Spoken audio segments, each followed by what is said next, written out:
आज हमारे पास जो प्रश्न आया है वह है निम्नलिखित में से कौन अष्टछाप का कवि नहीं है। यानी कि हमें अष्टछाप के कवियों के नाम पता होने चाहिए और फिर हम इस प्रश्न को आसानी से हल कर सकते हैं। हर बार की तरह इस बार भी हम प्रश्न का उत्तर पाने से पहले प्रश्न के बारे में कुछ और अधिक जानकारी लेने का प्रयास करते हैं। तो आइए जानते हैं ये अष्टछाप वास्तव में क्या है। देखिए, कृष्ण भक्ति काव्य जो है, जो कि भक्ति काल का एक बहुत ही महत्वपूर्ण अंग है, उसकी बहुत प्रमुख शाखा है, उसकी जो प्रेरणा है उसका श्रेय वल्लभाचार्य जी को जाता है। आपको पता होगा वल्लभाचार्य जी जो है वे पुष्टि मार्ग के संस्थापक हैं।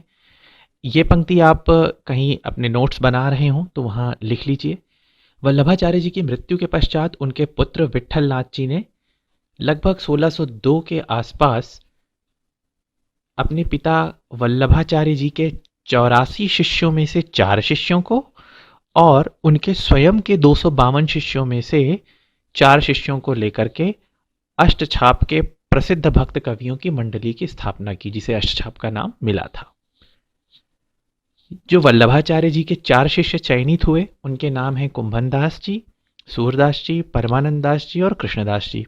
इसी प्रकार गोस्वामी विट्ठलनाथ जी के जो शिष्य थे वे थे गोविंद स्वामी, नंददास, छीत स्वामी और चतुर्भुज दास। तो आप केवल 8 कवियों के नाम ही मत याद करिएगा। जब भी इसका आप अपने नोट से रिवीजन करेंगे, जब भी इसको आप पुनः पढ़ेंगे, आप हमेशा ये भी याद रखिएगा कि इसमें वल्लभाचार्य जी के शिष्य कौन थे और विट्ठलनाथ जी के शिष्य कौन थे, क्योंकि यह प्रश्न अलग अलग तरीके से कई बार पूछा जा चुका है हमारी परीक्षाओं में। कुछ और पंक्तियां जानते हैं हम। अष्टछाप के भक्त कवियों में ज्येष्ठतम कवि कुंभनदास जी थे और कनिष्ठतम नंददास जी थे। ये पंक्ति भी बहुत महत्वपूर्ण है और आप उम्मीद कर सकते हैं कि यह प्रश्न भी पूछा जा सकता है भविष्य में। जहां तक रही बात काव्य सौष्ठव की, तो उस दृष्टि से देखने पर प्रथम स्थान सूरदास जी का है एवं द्वितीय स्थान नंददास जी का है। तो यदि अब हम अपने प्रश्न पर पुनः नज़र डालें तो हमें पता चलेगा कि अष्टछाप के कवि कुंभनदास जी हैं, कृष्णदास जी हैं।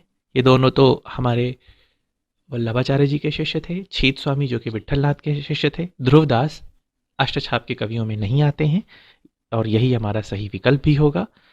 तो इस प्रकार हमने देखा कि अष्टछाप के कवि कौन कौन से हैं और उनके बारे में कुछ महत्वपूर्ण बातें क्या हैं।